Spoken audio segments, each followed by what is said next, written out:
Shane, mukhang hindi na yata ako makakapanggamot dito. Ano? Kuya naman kasi, bakit mo naman kasi sinabing merong nakayakap na matanda sa leeg ng batang ginagamot mo? Tuloy halos mabaliw na siya ngayon at hindi makausap.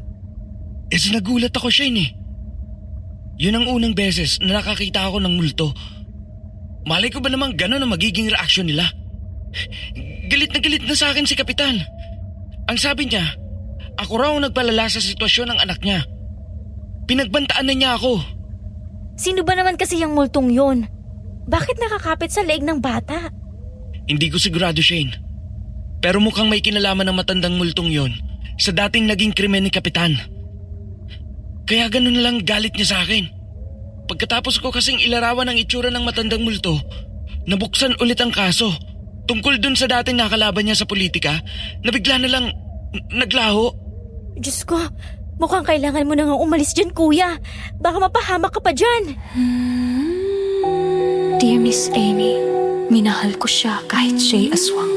Dear Miss Amy, pag-ibig ba ito o sumpa? Dear Miss Amy, natatakot ako sa kanyang lihim. Ito ang aswang love story. Dear Miss Amy.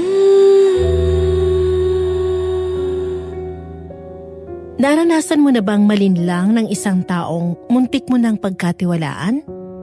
Paano kung halimbawa, isang araw natagpuan mong humahangos ang kapitbahay mong palaging lumalabas tuwing gabi, papunta sa inyo. Humihingi ng tulong dahil siya raw ay hinahabol ng isang mabangis na hayop? Kaya mo bang paniwalaan ang sekretong ibubunyag niya? Kung gusto mong malaman ang sekretong ibubunyag ng ating letter sender, pakinggan mo ito hanggang dulo. Siguradong mapapaisip ka kung sino talaga ang nagsasabi sa kanila ng totoo. Magandang araw po, Miss Amy. Ako po si Miguel. Hindi ko totoong pangalan. Dati po akong albularyo sa amin, pero ngayon, isa na lang akong simpleng hardinero dito sa lugar namin. Ang kakayahan kong manggamot ay ipinamana sa akin ng aking ama na galing din kay Lolo. Kilala ang pamilya namin dahil dito, na kahit mga katabing baryo sa amin, ay pumupunta para lang magpagamot sa amin. Pero nabali lahat ng tiwalang yon dahil lang sa isang insidenteng hindi ko naman sinadya. Sigurado ka na ba talaga dyan sa desisyon mo, kuya? Alam kong mahalaga sa yung lugar na yan kasi dyan tayo lumaki eh. Ikaw rin ang iniwanan ni tatay sa bahay natin dyan. Hindi rin naman madali sa akin to, Shane. Kung pwede nga lang na manatili ako. Pero hindi ko na kaya. Malay mo humupa rin ang galit nila sa'yo. Maghintay ka pa ng ilang araw, kuya. 3 buwan na ang lumipas, Shane. Pero hindi pa rin nila ako tinitigilan. Yung pasang ginawa nila sa mukha ko nung nakaraan, nandito pa rin eh. Halos 3 araw din akong hindi nakakain ng maayos dahil dito. Ano? Binugbog ka ba nila? Hindi. Hindi nila ako binugbog. Pero alam kong sinadya nila yun. Namamalengke ako noon. Habang bumibili ako ng isda, nagulat na lang ako. May biglang sumiko sa mukha ko. Muntik na nga akong mawala ng malay sa sobrang lakas eh. Tapos alam mo kung anong sinabi sa akin? Hindi niya raw ako nakita. Nako, ang kapal ng mukha. Ang dapat yun pinabarangay eh. Magsubong ka na kaya, kuya. Hindi na tama yung ginagawa nila sa'yo. Paano ko maipapabarangay kung tauhan siya ni Kapitan, di ba? Natahimik kaagad ang nakababata kong kapatid na si Shane na kausap ko sa cellphone. Alam niya nangyaring insidente at alam niya rin kung kanino ako nagkasala. Pero mukhang dun lang pumasok sa isipan niya kung gano'n nakalala ang mga karahasang nararanasan ko sa amin. Hihintayin ko pa bang mas malala pang gagawin nila sa akin? Aalis na lang ako hanggat hindi pa nila ako napapatay. Tsaka wala na rin namang nagpapagamot sa akin. Kaya okay lang na umalis na ako dito. Pulis kaya? Paano kung magtawag ka ng pulis? Para ano? Para palakihin ang problema? Sa laki ng impluwensya ni Kap, paniguradong marami siyang makakapitan. At ako ang madidihado. Sigurado ka na ba talaga dyan, kuya? Oo. Sigurado na ako.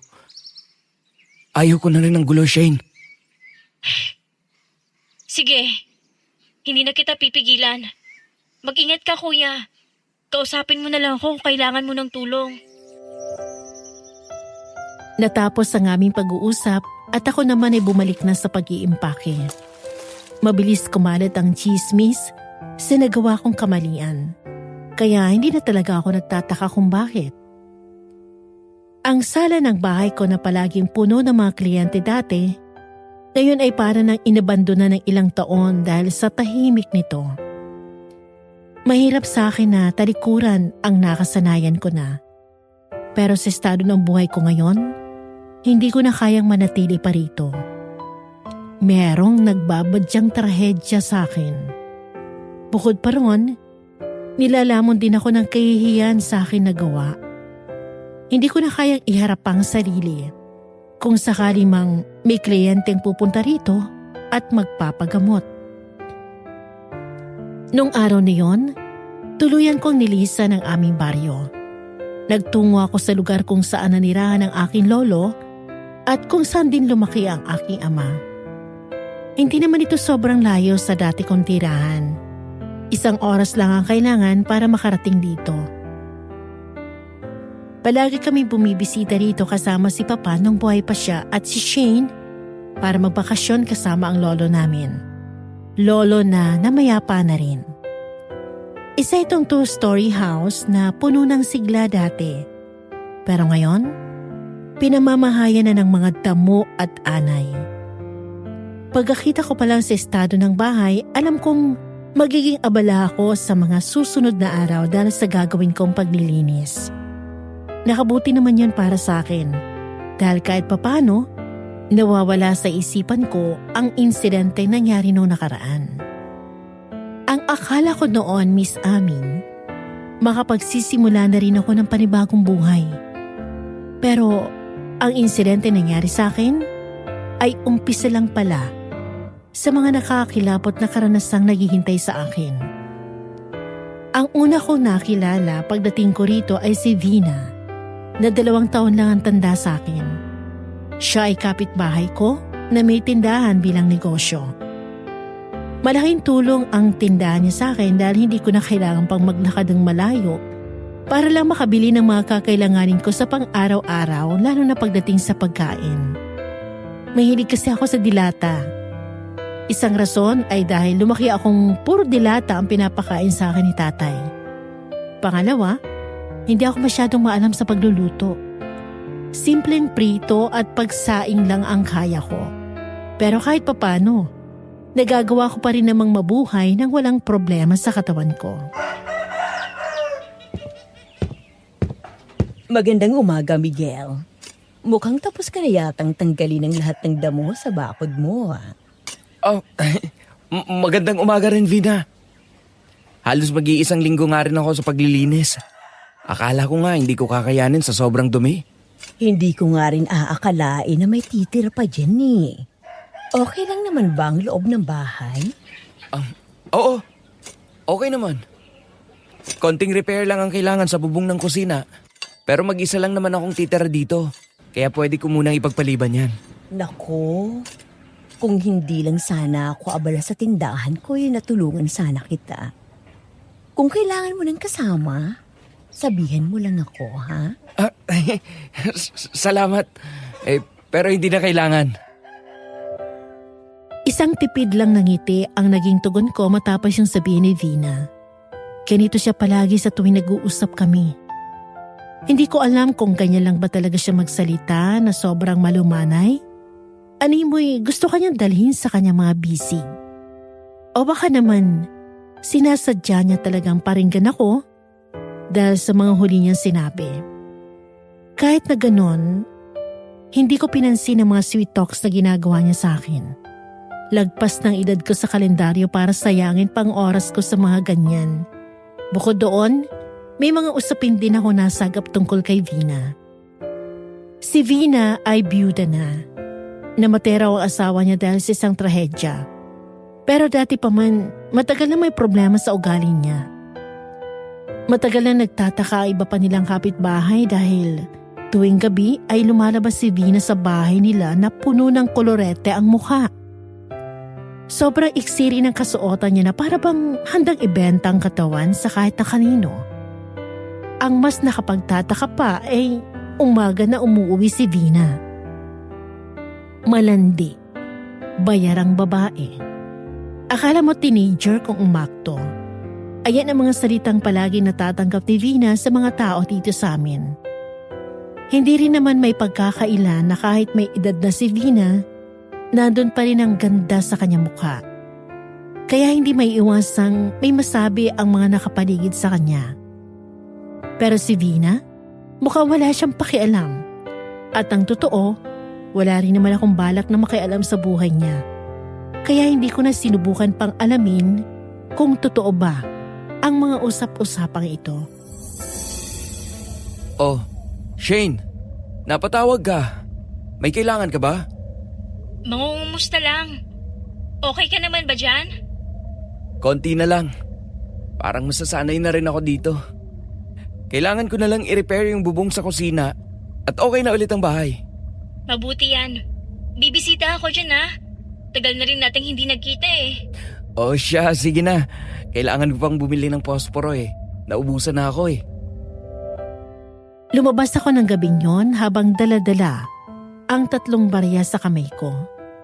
Hindi ko na kailangan pang magdala ng flashlight dahil may poste naman ng ilaw na malapit lang sa amin, kaya nakikita ko pa ang daanan. Bukod doon, may ilaw rin sa labas ng bahay ni Vina. Nang makarating sa labas, kinatok ko kaagad ang tindahan. Naghintay ako noon dahil hindi kaagad siya sumagot. Hindi ko rin masilip ng maayos ang loob ng tindahan dahil wala nakabukas na ilaw ron. Naisip ko na baka nga umalis na siya at nakalimutan niya lang isara ang tindahan niya. Kung sa bagay, ganitong oras din naman siya umaalis sa kanila. Kaya pinili ko na lang umalis at maglalakad na sana palayo. Papunta sa kabilang purok dahil naroroon ang sunod na tindahan. Pero bigla akong napatigil sa ingay na narinig ko. Hindi lang basta ingay. Dahil nagmukha itong mga ungol. Tao po! Pabili nga po ako ng posporo. Tao po! Umalis na ba talaga si Vina? Sandali. Huwag muna riyan. Oh, tao po? May tao po ba dyan? Vina? Nandyan ka pa ba? Miguel, naku sorry. Ngayon lang kita narinig. May ginagawa kasi ako. Ay, hindi. Okay lang. Posporo lang naman ang bibilin ko. Ikaw ba? Okay ka lang ba?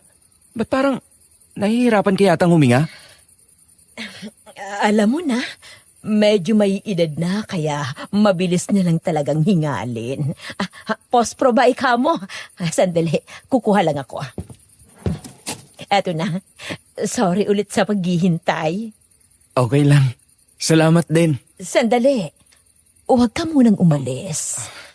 May gusto lang sana akong sabihin sa'yo. Ano yun? May time ka ba bukas? Meron sana akong ipapaayos dito sa tindahan ko eh. Hindi ko kasi kaya na ako lang mag-isa. Alam mo na, medyo mahina na talaga. Hindi agad ako nakasagot noon dahil bigla niyang hinawakan ang kamay ko. Napokus to ng atensyon ko kaysa sa sinasabi niya. Imbes na makaramdam ako ng sensasyon sa kanyang paghaplos, kilabot ang bumalot sa akin. Kagad kong hinila ang kamay ko nang matauhan ako. Hindi ko na pinatagal pa ang usapan namin at bumalik na sa bahay. Naisipan kong tawagan ng kapatid ko upang ikwento sa kanya ang nangyari. Ewan ko talaga, Shane. Pero kinakabahan ako sa kanya. Siguro dahil sa naririnig ko sa kanya. Hindi naman sa naniniwala ako pero kung umasta kasi siya parang alam mo na. Mukhang may tinablan sa kamandag mo, kuya. Mag-ingat ka. Baka bigla ka na lang niyang gapangin bukas. Matakot ka nga sa lumalabas din sa bibig mo. Hindi lang naman yun ang kinakabahala ko eh. Bakit? May iba pa bang problema? Kanina nung bumibili ako, humahango siya. Para bang tumakbo ng sobrang layo. Pero wala naman ako narinig ng mga pagtakbo. So paano yun? Tapos ito pa, sobrang dilim sa loob ng tindahan. Paano niya kaya nakita kung saan nakalagay ang posporo? Tindahan niya yan. Malamang kabisado niya na kung nasaan niya nilalagay yung mga paninda niya. Kung humahango siya tapos hindi naman tumakbo, naku, magpanggap ka na lang na wala kang narinig at baka ikaw pang pumalit sa posisyon niya. Nakakadiri ka! Itigil mo nga yung panunukso mo. Kaya wala kang nobyo puro kakalukuhan. Ikaw ba mayroon? Wala rin naman na. Sakit na yata to ng pamilya natin. Naswertehan lang si tatay kay nanay. Siya lang sa magkakapatid ang nagkapamilya. Oo nga pala. Kumusta ka naman? Nakakakita ka pa rin ba? Hindi ako sigurado. Hindi na rin naman ako nakakakita pagkatapos kong gamutin yung anak ni Cap. Ganun ba? Hindi kaya nagkamali ka lang talaga ng nakita noon? O baka may problema na talaga sa isipan mo? Magpa-check up ka kaya, kuya? Ayan na naman tayo Alam kong nakita ko, Shane. Sinabi na rin ni tatay na hindi imposibleng mangyari ito sa akin. Lalo na't akong tumanggap sa kakayahan niyang manggamot. Habang patuloy kami nag-uusap ni Shane, bigla na lang lumakas ang hangin sa labas. Nasa loob ako ng kwarto at nakaharap sa bukas na bintana. Kaya ramdam ko kaagad ang lamig na dumapo sa aking mukha. Sumunod nun ang biglang pagkalabog sa labas ng bahay ko. Mabilis akong napatayo at napunta ang atensyon doon. Narinig din ni Shane mula sa kabilang linya ang tunog na yon. Ano yun, kuya? May nahulog? Okay ka lang ba dyan? Oo, okay lang. Meron lang kumalabog sa labas. Parang may bumangga na kung ano sa pinto. Ba't naman may biglang babangga? Oh, ano yun? Hoy kuya, okay ka lang ba talaga dyan? Tulong! Miguel, nandyan ka ba? Tulungan mo ako! Vina? Vina! Sandali lang! Kaagad kong binuksan ang pinto nang marinig ko ang desperadang boses ni Vina. Pagbukas na pagbukas ko, itinapon niya kaagad ang sarili sa akin habang humahagulhol. Isa na mong pinto, bilis! Bago pa niya ako makuha! Eto na! Ano bang nangyayari? Bakit ka duguan? May humahabol sa akin, Miguel. Isang halimaw. Isang napakalaking halimaw at gusto niya akong kainin. Ano? Sandali. Hindi yata kita maintindihan Umupo ka muna. Gusto mo ba ng tubig? Ikukuha kita. Huwag kang umalis. Dito ka lang. Natatakot ako, Miguel. Sige. Ikwento mo sa akin ang nangyari. Ang mga sugat mo. Ano nangyari dyan? Ba't parang kinalmot yan? Ang lalim pa Teka lang Kailangan natin yung gamutin. Sandali lang ako. Babalikan kita agad. Hindi ako makapaniwala sa akin nakita. Parang mga higanting kuko ang kumalmot dito dahil sa nakabuka niyang balat. Sa lalim ay nagagawa ko ng makita ang puting laman niya sa ilalim nun. Kulang na lang, paliguan ko si Vina dahil sa dami ng dugong dumikit sa kanyang damit na sobrang ikli. Hindi ko naman kayang pabayaan na lang na gano'n ang sitwasyon niya, kaya kinuha ko ang mga kagamitan ko sa panggagamot. Lumabas din ako saglit para puntahan ang punong katabi lang ng bahay na tinutuluyan ko. At kumuha ako mula roon ng malaki nitong dahon. Yon ang ginamit ko para gamutin si Vina at patigilin ang pagdurugo nito. Ano bang nangyari? Bakit ka nagkaganito? Ano yung sinasabi mo kanina? Alam kong mahirap paniwalaan. Hindi ko nga rin alam kung narinig mo na ito sa iba kasi kakalipat mo lang dito Pero kasi may umaaligid na halimaw sa baryo namin. Isa siyang higanting aso. Higanting aso? Paano? Mahigit 1 taon na yata nang dumating ang halimaw na hayop dito sa amin. Wala kaming ideya kung saan siya nanggaling. Basta bigla na lang siyang dumating at inaatake ang mga tao rito. Sa loob ng 1 taon, 3 kagad ang napaslang niya. 2 bata at ang asawa ko. Nabiktima ang asawa mo? Oo, siya ang unang nabiktima. Noong una, hindi ko matanggap ang nangyari. Hindi ko kayang paniwalaan na isang halimaw ang nakapatay sa asawa ko. Na baka gawa-gawa lang nila yun para pagtakpan ng krimen nila.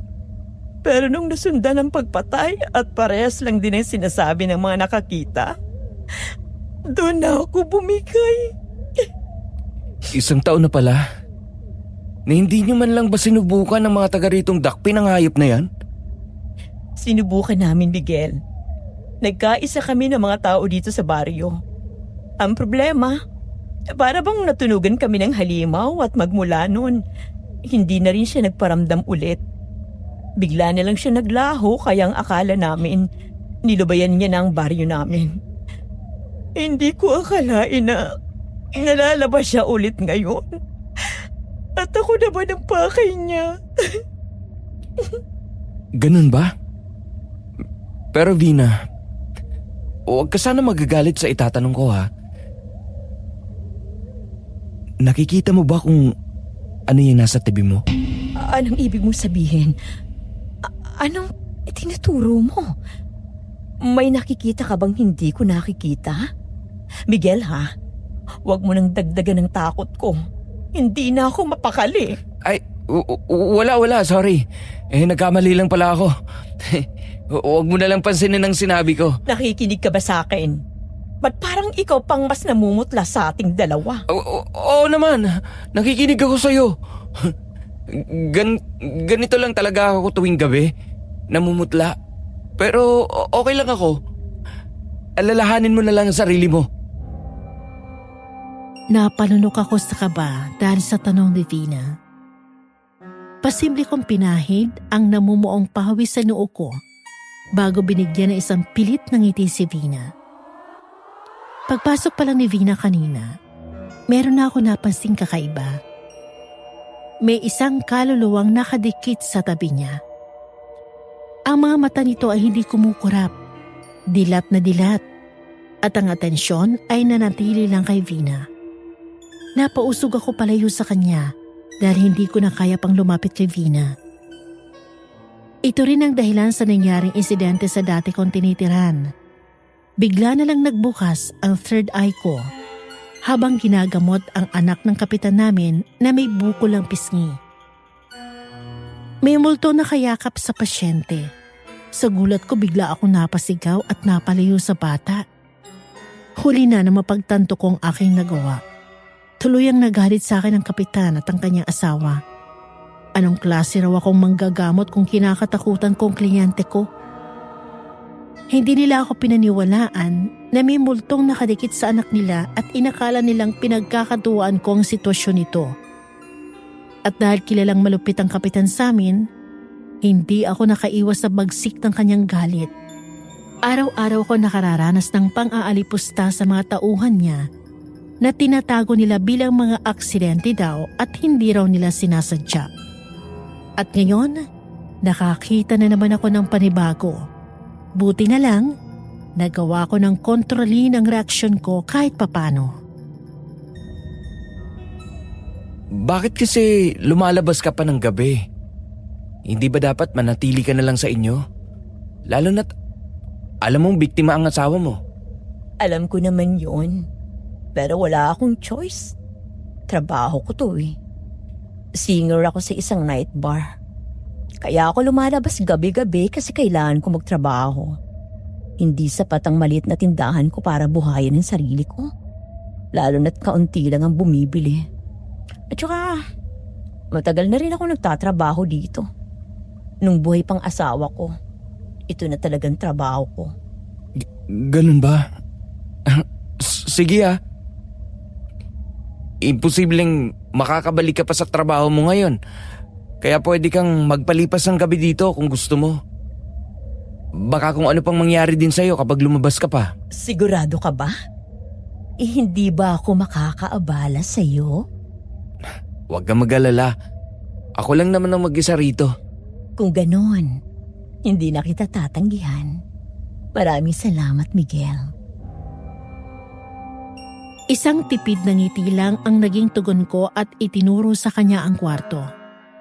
Nagmamadali kaagad ako umakyat sa second floor ng bahay ko dahil hirap na akong ikubli ang panginginig ng aking kamay.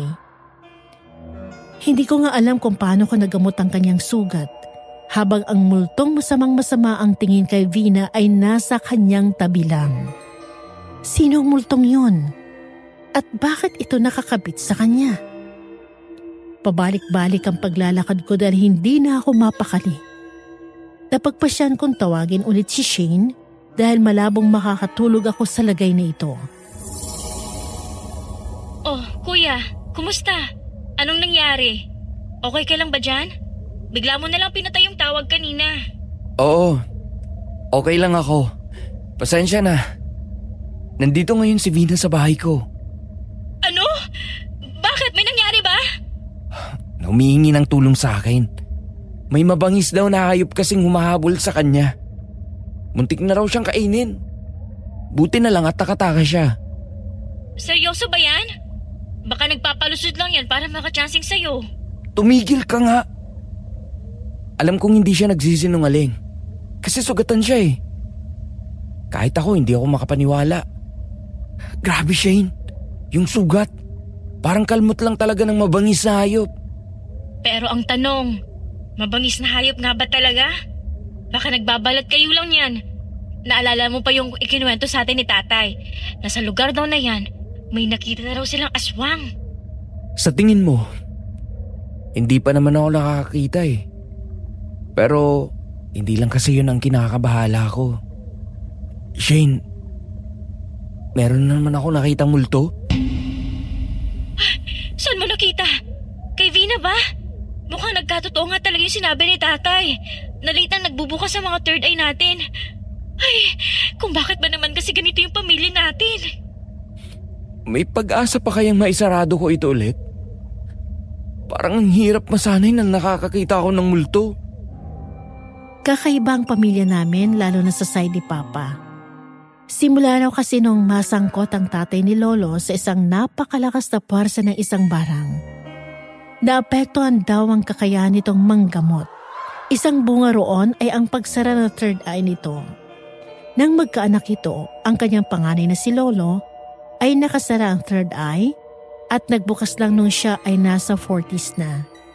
Si Papa naman, hindi kailanman nagbukas ang kanyang third eye.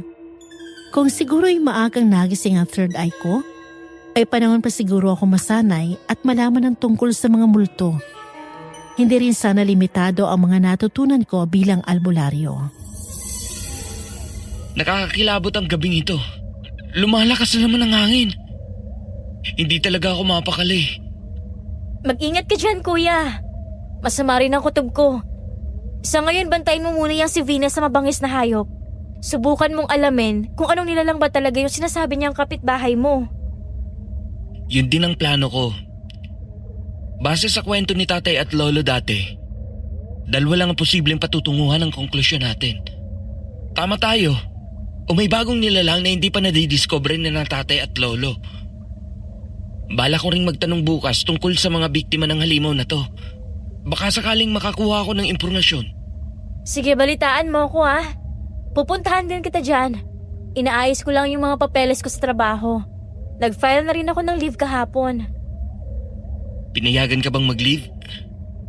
Ilang araw ka rito? Secret! Saka ko nasasabihin sa'yo kapag nandyan na ako. Nung gabing yon, pinili kong matulog sa kwarto ni tatay. Nandito pa sa kanyang kwarto ang mga kagamitan niya. Pati yung mga kwadernong sinulatan niya ng mga bagay na natutunan niya mula kay Lolo. Naiga ako sa kama habang pinagmamasdan ang kisame. Itinaas kong aking braso upang makita ang mga balahibo kong kanina pa tumitindig. Kahit nakalmado na ako, hindi pa rin nawawala ang kilabot sa aking katawan. Nagtaka ako noon, Miss Amy. Tila ba may sinasabi ang aking katawan pero hindi ko maunawaan. Tanghali na nang magising ako at bumalik na si Vina sa tahanan niya. Narinig ko siya kaninang nagpaalam sa akin, pero kinain ako ng antok kaya hindi ko na siya naihatid papalabas.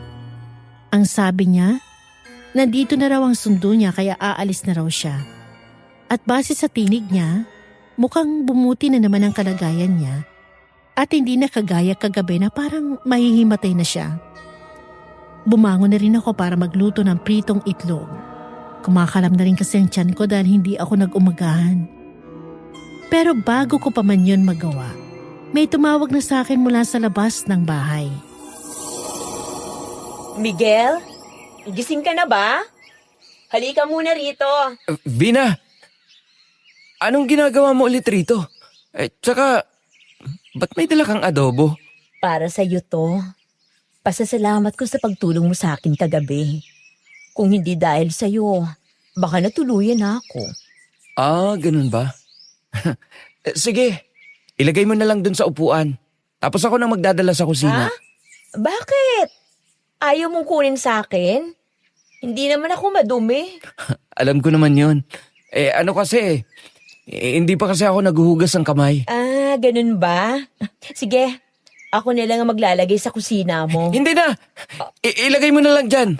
Sige, eto na. Hindi mo naman ako kailangang sigawan. Hindi na siya umangal pa nang mapansin ang inis sa mukha ko. Inilagay niya roon sa upuan ng dalang adobo. Hindi naman sa nandidiri ako sa kanya. Hindi ko lang talaga kayang titigan ang multo. Oo, nandun pa rin ang multong nakita ko kagabi. Nakatitig pa rin kay Vina. Mukha nakabuntot ito sa babae at wala siyang kaalam-alam. Salamat uli ah. Grabe, ang galing nang nilagay mo sa sugat ko. Bukod sa napatigil mo ang pagdurugo, hindi rin siya namaga. Sa tingin ko nga, gumagaling ni. Mabuti naman kung ganun. Pero, malabong gagaling ka agad yan. Mas mabuting ipatingin mo na yan. Ay naku, hindi na. Sa'yo ko nilang ipatitingin. Tutal, ikaw naman ang tumulong sa akin, di ba? Bigla tuloy ako na-curious tungkol dito. Paano mo nalaman ang ganitong panggagamot? Itinuro lang sa akin ng tatay ko. Talaga? Ano bang trabaho ng tatay mo? Ano pang itinuro niya sa'yo? Bakit mo naman naitanong? Sinusubukan kong putulin ang pag-uusap namin dahil hindi na talaga akong komportable sa presensya niya at ng multo sa tabi niya. Nagtatalo rin ang aking isipan kung sasabihin ko ba sa kanya ang tungkol dito dahil hindi ako sigurado kung paniniwalaan ako ni Vina. Pero kung kaya niyang maniwala sa isang mabangis na hayop na kung ituring niya'y halimaw, hindi naman siguro malabong maniwala rin sa multo, di ba? Pero ayun nga, naalala ko ang kanyang kwento na matagal din siyang nakumbinsi. Saka lang na may sumunod ng mga napiktima. Wala akong pruweba para ipakita sa kanyang nakikita ko. Curious lang naman ako. Malay mo, makatulong ang... Vina, matagal ka pa ba riyan? Ha? Sino siya? Kanina pa kita hinihintay. Halika na. Gusto ko na kumain ng tanghalian. Pasensya na. Hindi ko pala kayo na ipakilala sa isa't isa. Miguel, ito si Apollo. Siyang sumundo sa akin kanina dito sa bahay mo. Apollo, ito naman si Miguel. Bagong lipat lang siya at siyang tumulong sa akin kagabi. Salamat sa tulong mo kagabi. Buti hindi mo pinabayaan si Vina. Walang anuman. Sige, pasok na ulit ako sa loob. Baka masunog pa yung sinain ko eh. Salamat ulit sa ulam. Ako na mismo ang unang tumalikod sa kanila dahil hindi ko nagustuhan ang mga titig na ibinibigay sa akin ni Apollo. Kahit na nagpapasalamat ito sa akin, iba naman ang sinasabi ng mga mata niya. Base sa lapit ng dalawa, mukhang may namamagitan sa kanila. Napabuntong hininga na lang ako noon habang pinagmamasdan ko ang ibinigay na ulam sa akin ni Vina. Umihiling ako ng mga oras na yun na sana hindi na ulit kami magkaroon ng pagkakataon ni Vina na makapag-usap. Lalo na't may nobyo pala to na sa tingin ko ay siloso. Sino na naman kaya yun? Sandali! Papunta na! Magandang umaga ho. Aling Perlas, Aling Maring, may kailangan po ba kayo? Magandang umaga, iho. Pasensya ka na at mukhang naabala pa yata kita sa pagdating ko. Magbabakasakali lang sana kami kung kaya mo bang pagalingin ang anak ko. Ho? Eh, bakit naman sa akin kayo lumalapit? Hindi naman ako doktor. Nabanggit kasi ng mga kapitbahay ko na marunong ka raw manggamot. Ginamot mo nga raw yung sugat ni Vina kagabi. Diyos ko, hindi ko akalain na babalik ang halimaw na gumambala sa amin dati. Oo nga naman, iho. Baka pwede mong tulungan itong kumari ko at namumroblema na talaga ito sa anak niya. Eh, saan nyo naman narinig ito? Parang ang bilis naman pong kumalat ng nangyari kagabi. Nakausap ko si Vina kanina. Naikwento niya sa akin ang tungkol sa ginawa mong pagtulong. Ganun ho ba? Ay, pasensya na po kayo pero nagkataon lang po yun. Eh, kung wala na kayong sasabihin, pwede na kayong... Sandali lang, iho. Parang awa mo na. Baka pwede mong tingnan ng anak ko. Dinala na kasi namin siya sa doktor pero hanggang ngayon hindi pa rin siya gumagaling sa lagnat niya. Halos 1 buwan na rin niya itong iniinda. Oo nga naman, iho. Tulungan mo na kami. Total magkakapit bahay naman tayo. Huwag mo na sana kaming itaboy. Sige ho. Pero hindi ko po maipapangako sa inyo na mapapagaling ko ang anak ninyo. Ay, Diyos ko, salamat. Perlas, magagamot na ang anak mo. Kahit ayaw ko na manggamot ulit, hindi ko na nakayanang pangtanggihan si Aling Perlas at Aling Maring na naiiyak na sa harapan ko. Pagkatapos kong kumain, pinuntahan ko kaagad ang bahay ni Aling Perlas upang tingnan ang anak niya. Habang ginagamot ko ang 10 taong gulang niyang anak na lalaki, biglang nagsalita si Aling Perlas tungkol kay Vina at Apollo. Buti na lang, iho, at hindi ka inaway ng nobyo ni Vina. Siloso pa naman yon. Ay nako, kung bakit ba naman kasi sobrang landi ng babaeng yon, akala mo hindi byuda. Ay, naku, sinabi mo pa. Diyos ko, baka mamaya pati itong si Miguel pagdiskatahan niya. Hindi naman ho. Eh, parang okay lang din naman ang relasyon nila. Sa tingin ko. Sa tingin mo lang, kasi bagong lipat ka lang dito. Siguradong hindi mo alam na kabit ng malanding yan si Apollo. Tung namatay nga ang asawa niyan, hindi ko yan nakitang umiyak o magluksaman lang. Napakasama ng ugali. Kaya hindi ako bumibili dyan sa tindahan dyan eh. Abay, tama. Kaya nga nang nalaman kong dito siya lumapit sa'yo nang atakihin siya kuno ng aswang, ay napataas talaga ang kilay ko. Mag-iingat ka sa babaeng yon, iho. Ang narinig ko, pinatay raw ho ng mabangis na hayop ang asawa niya. May ideya po ba kayo kung bakit pumapatay ang halimaw na yon? Wala akong alam, iho eh. Pero tama ka. Ang asawa niya ang unang biktima. Kaya hindi ko rin maintindihan ng babaeng yan kung bakit labas ng labas gabi-gabi. Kahit alam naman niyang may posibilidad na bumalik ang halimaw. Siguro dapat lang sa kanya ang nangyari kagabi para matuto siya sa kalandian niya. Ang sabi ho niya sa akin, nagtatrabaho raw po siya sa isang night bar bilang singer. Kaya palagi siyang lumalabas sa gabi. At naniwala ka naman, sinungaling yan. Ang asawa nga niya, nilinlang niya, ikaw pa kaya. Na hindi nga siguro naalala ng babaeng niya na malapit ng anibersaryo ng pagkawala ng asawa niya. Kung ako sa'yo, ilayo mo ang sarili mo kay Vina at Apollo. Kasi pareho yung mga yan na walang ginawa kundi ang magharutan. Ano pa ba nga asahan mo sa isang kabit at bayarang babae? Sus Maria, tama si Perlas, Miguel. Layuan mo ang dalawang yon. Yun din naman talaga ang plano ko. Wala akong balak na makisali sa buhay ni Vina. Ngayon pat alam ko ng komplikado talaga ang buhay niya. Hindi ako makapaniwala na kabit pala ang lalaking kasama niya kanina. Higit pa ron, totoo nga kayang hindi naaalala ni Vina ang death anniversary ng namayapang asawa? Hindi na rin ako nagsalita pa kay Aling Perlas dahil halata namang wala itong magandang sasabihin tungkol kay Vina at Apollo. Pero sumunod ang mga araw at mukhang hindi umaayon ang mundo sa akin. Paano ba naman kasi, Miss Ami? Panay ko nakakausap si Apollo.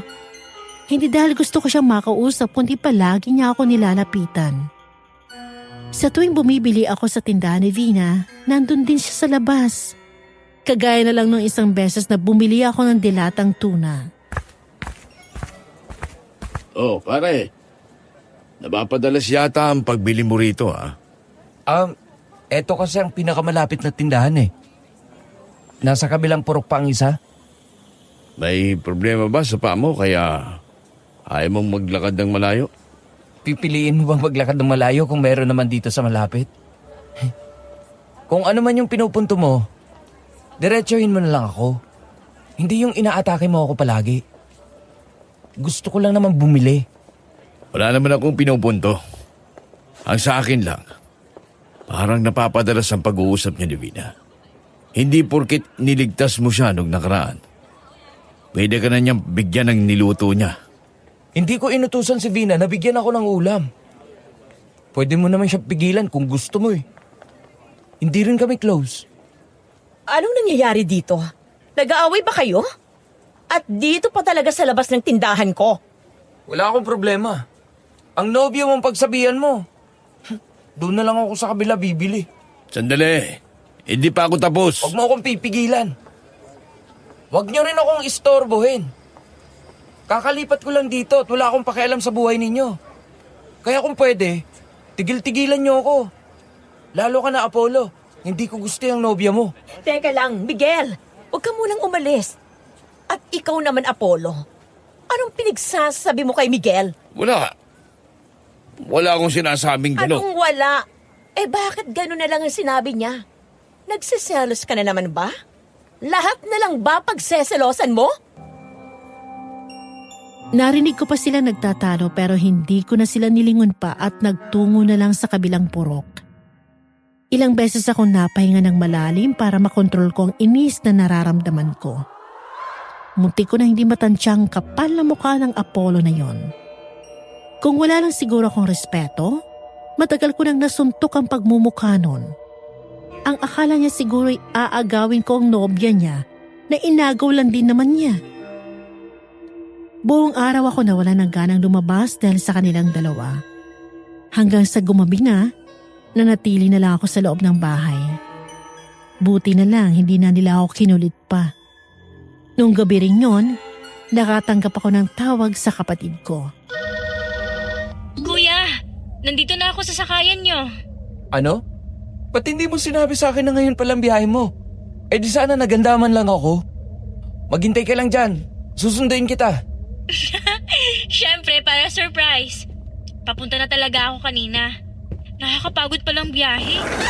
Kung bakit ba naman ang layo ko sa inyo? Nakatulog ka naman ba sa biyahe kahit papano? Medyo. Muntik na nga akong masuka. Ang pangit mag-drive ng driver kanina sa bus. Papunta na ako dyan. Baka sumama yung kapitbahay mo sa'yo Ayoko namang may ibang susundo sa akin. Nako, Shane. Tigil-tigilan mo nga ako dyan. May nobyo palang babaeng yon at napakasiloso. Kung alam mo lang, muntik na talaga akong mawala ng pasensya kanina. Naku, baka totoo talaga ang chismis dyan sa kanila ha? Naiintriga na tuloy ako. Gusto ko siyang makita bukas. Matagal ka pa ba? Nababagot na ako kakahintay. Malapit na. Dito na ako sa kawayanan. Ang dilim-dilim. Mahina pa ang ilaw ng flashlight ko. Ano yun? Parang may... Bakit kuya? May problema ba? Ba't parang kinakabahan ka yata? May nakikita ka na naman bang multo? Hindi. Hindi multo. Pero parang may sumusunod sa akin. Para kasing may naglalakad din sa likuran ko. Sigurado ka? Baka dahil lang yan sa mga kawayan. Alam mo naman kapag mahangin, ibang klaseng ingay ang nagagawa ng mga kawayan. May naaamoy rin ako, Shane. Amoy nabubulok na karne at basura. Ang sakit sa ilong. Nakakasuka. Hayaan mo na yon. Baka may tinapon dyan sa gilid tapos hindi mo lang napansin. Ikaw na rin nagsabi, ang dilim dyan at mahina rin yung flashlight mo. Pero kasi, masama talagang kutob ko. May sumusunod talaga sa akin. Ah! Sino yan? Alam ko nandyan ka. Anong balak mong gawin sa akin? Kung sino ka man, magpakita ka sa akin! Pagkatapos kong bitiwan ang salitang yon, umalingaw-ngaw sa buong paligid ang matinis na sigaw. Bago ko pa mahanap kung saan yun nanggaling, may malamig na palad ng tumakip sa aking bibig. Sinubukan ko magpumiglas pero hindi ako makawala dahil sa kanyang lakas. Miguel, kumalma ka. Ako to si Vina. Huwag kang maingay. Nakaabang sa iyong halimaw. Huwag ka munang tumuloy. Vina, paano? Kanina ka pa ba sa likuran ko? Shh! Hinaan mong boses mo at baka marinig tayo. Nandito pa bang halimaw? Nasaan? Ituro mo sa akin. At ako ang... Ang pinagsasasabi mo, hindi mo siya kakayaning harapin. Hinila ako ni Vina pabalik sa dinaanan ko. Mukhang papunta kami ngayon sa kanyang tindahan. Nang mapalingon ako sa gawin niya, muli ko na namang nasilayan ng multo. Kaya kaagad kong hinila ang aking kamay. Dahil yata sa gabi kaya lalong nakakilabot ang mukha ng multo. Pero hindi ko alam kung may dapat ba talaga akong ikatakot sa multong ito. Dahil isang beses, hindi niya ako nililingon. Nandun lang parati ang tingin kay Vina. At sa bawat araw na dumaan, pasama ng pasama ang tingin binibigay niya sa babae. Anong ginagawa mo, Vina? Pwede mo na akong bitawan. Ikaw bang nakasunod sa akin kanina? Oo. Kasi nakita kong aso kanina. Minamatyagan ka. Pero yung sigaw, meron akong narinig na sigaw. Kailangan nating hanapin kung saan yun nanggaling. At baka kung may napano na. Paano mo naman yung gagawin? Alam mo ba kung paano lalabanan ng halimaw na yon? Kung hindi pa ako dumating, baka kung ano nang nangyari sa'yo. Saan ka ba pupunta? Hindi ka naman lumalabas sa gabi Susunduin kong kapatid ko. Kailangan ko siyang tawagan ulit. Ano? Lalabas ka ulit? Oo. Salamat. Pero ayoko ring manatili rito. Baka makita tayo ni Apollo at kung ano na naman ang isipin nun. Sa pagkakataong ito, maliwanag ang loob kaya kitang-kita ko ang laman ng kanyang tindahan. Inikot ko ang tingin sa paligid upang ituon sa ibang atensyon. Hanggang sa may napansin akong larawan. Napalunok ako sa gulat bago ibinalik ang tingin kay Vina. Kuya, nasan ka na? Malapit ka na ba? Hello, Shane? Okay ka lang ba dyan? Sandali lang Kuya, parang may nakita akong kakaiba rito. Ano? Hello, Shane? May problema ba? Shane, sabihin mo sa akin. Bilisan mong makapunta dito, kuya. Kailangan kong tulong mo. Bilis! Bigla na lang naputol ang tawag. Doon ako tuluyang kinabahan. Hindi ako nagdalawang isip na tumakbo papunta sa direksyon ng sakayan. Narinig ko pang tinawag ako ni Vina, pero hindi ko na siya pinakinggan pa. Baka kung ano na ang mangyari sa kapatid ko kapag pinatagal ko pa. Lumulukso sa kabang dibdib ko habang binubuhos ang buo kong lakas sa pagtakbo.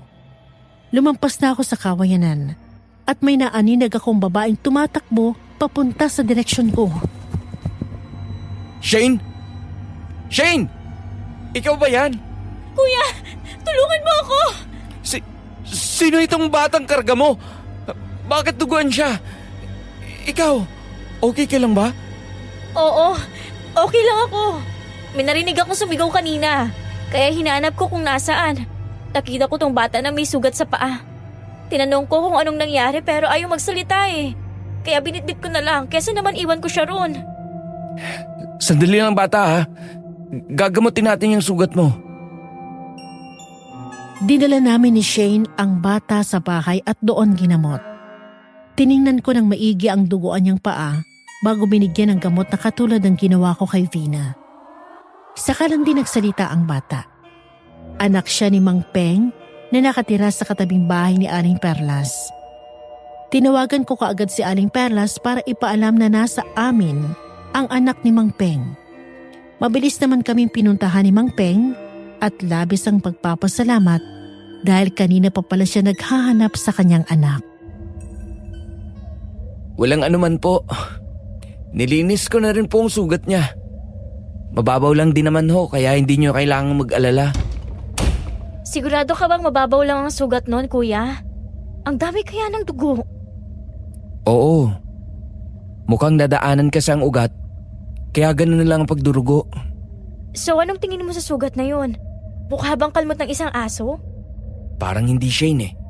Tiningnan ko kanina pero iba talaga. Masyadong maliit ang sa bata. Yung kay Vina, napakalaki. Kung makakalmot ng ganun ang isang bata, paniguradong patay ka agad yun. O baka nga maputulan pa ng isang paa. Hoy, grabe ka! Ganoon ba talaga kalala ang natamo ni Vina? Ba't parang wala na akong narinig tungkol sa sugat niya pagkatapos mo siyang iniligtas? Isa nga rin yan sa pinagtataka ko eh. Ang sabi niya sa akin, super effective daw ang ginawa ko kasi parang gumaling na rin ang sugat niya. Pero imposible naman yun eh. Kasi matagal ko nang ginagawa ang pagtaklop sa sugat gamit ang dahon at wala namang ganoong epekto. Tsaka ito pa. Bakit?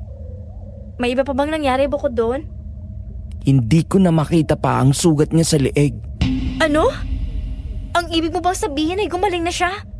Sigurado ka ba dyan, kuya? Oo. Hindi ako pwedeng magkamali. Yung sa braso niya, hindi ko lang makita kasi palagi na siyang naglo-long sleeves ngayon eh. Pero sigurado ako na naghilom ng sugat niya sa leeg. Kung ang isang hubadera ay naglo-long sleeve, meaning may tinatago yan. Hindi pa yan talaga naghilom ang sugat niya. Eh paano mo ipapaliwanag yung sa leeg niya? Aba, malay ko. At saka, hindi ko pa nakikita yung Vina na yon, so wala pa akong komento. Ba't pala natagalan ka kanina?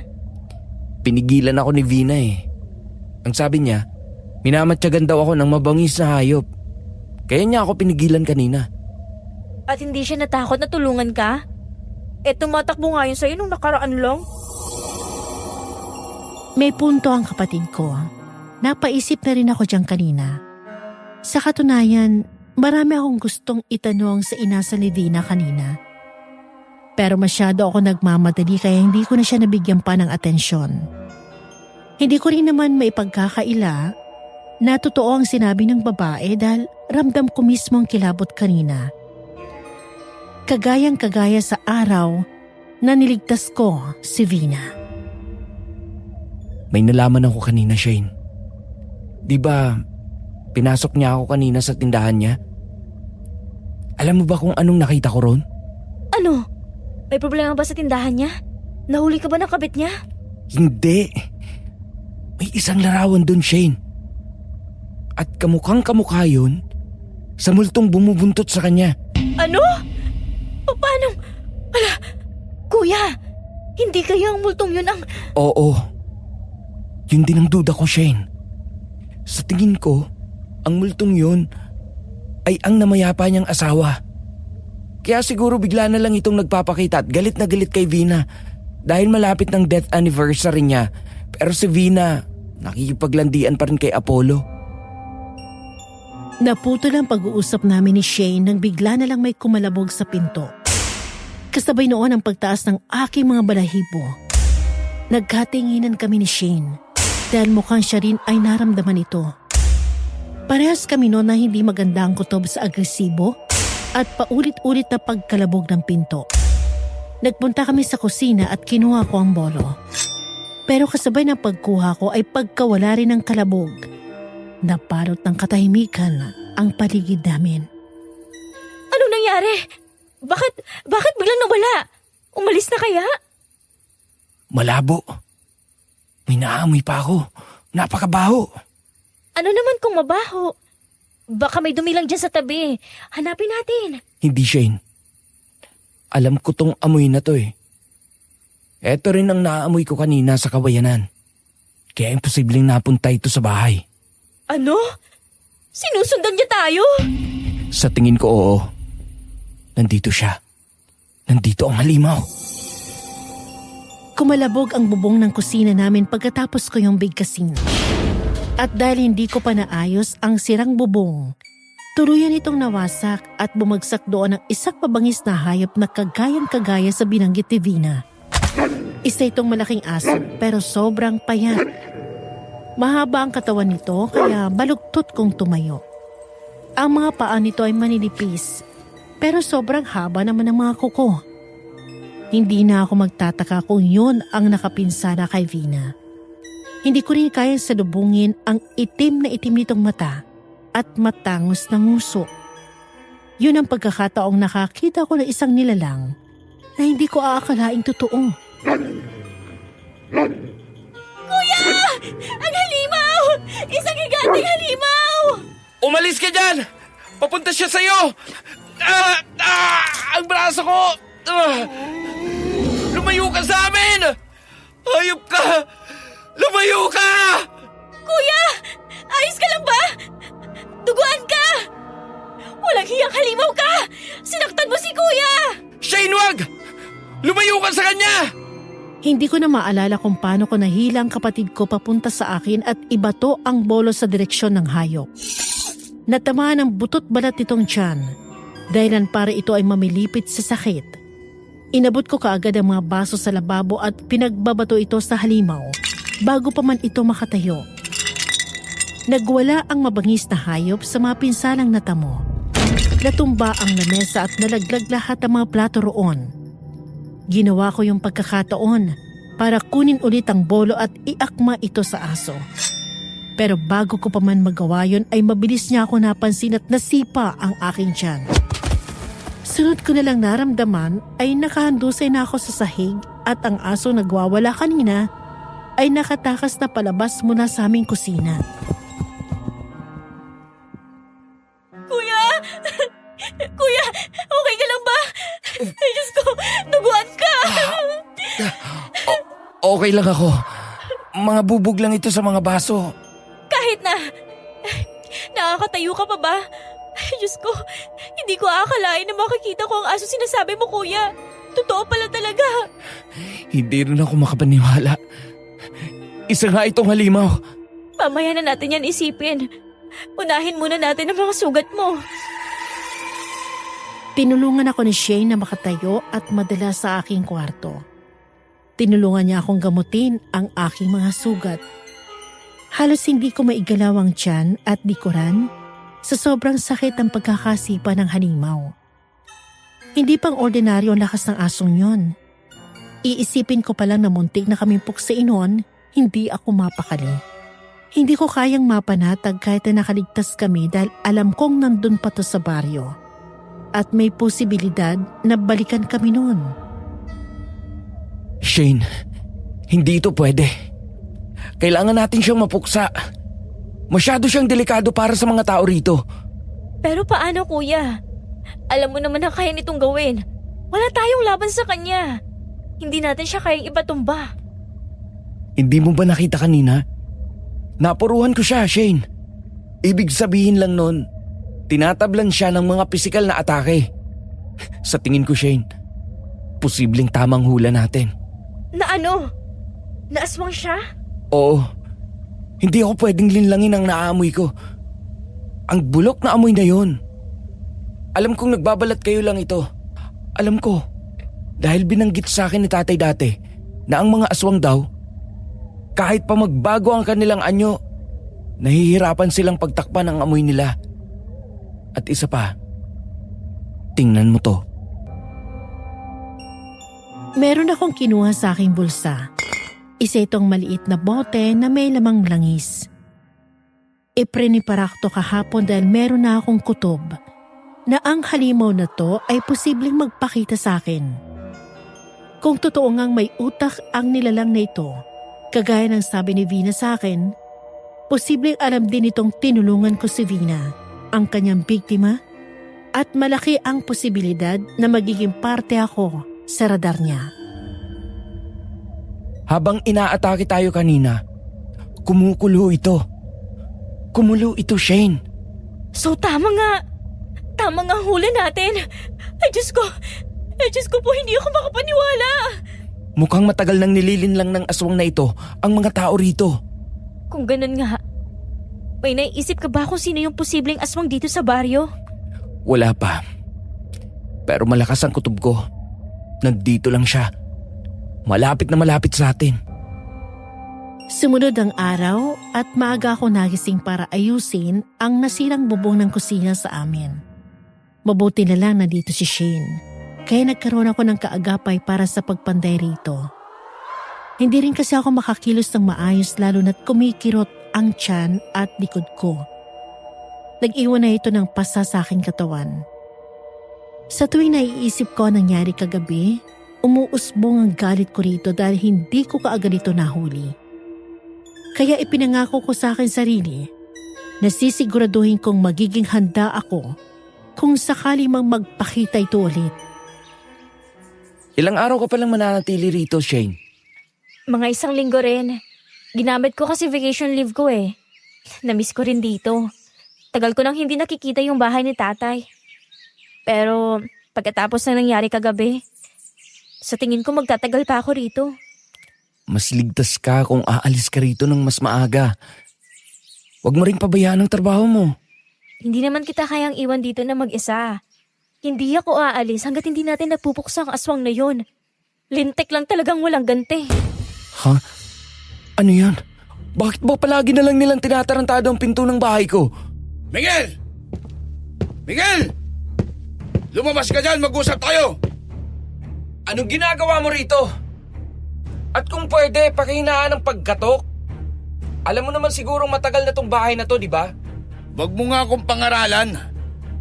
Bagong salta ka pa lang dito. Pero ang kapal na kaagad ng mukha mo.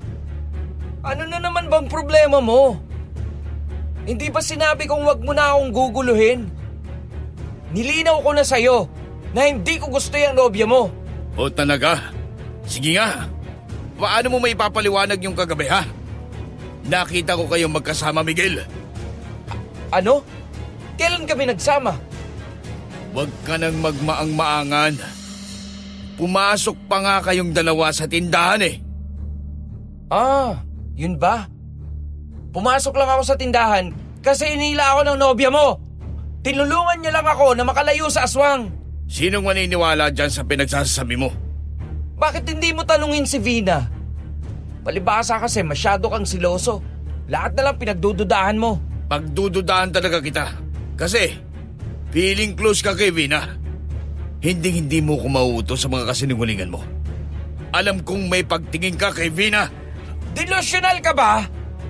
Wala akong pagtingin sa nobya mong inaagaw mo lang din naman. Abat, hayop ka! Bago pa man ako makaiwas, dumapo na kaagad sa mukha ko ang kamao ni Apon. Sa lakas ng puwersa ay tumilapon ako sa sahig. Saglit na umikot ang paningin ko dahil doon. Narinig ko rin ang paghiyaw ng kapatid ko at dali-daling tumakbo papalapit sa akin para pigilan si Apollo na sugurin at suntukin ulit ako. Namuo ang mga luha sa mga mata ko habang hawak-hawak ang duguan kong labi dahil sa hapdi nito. Binigyan ko siya ng matalim na tingin.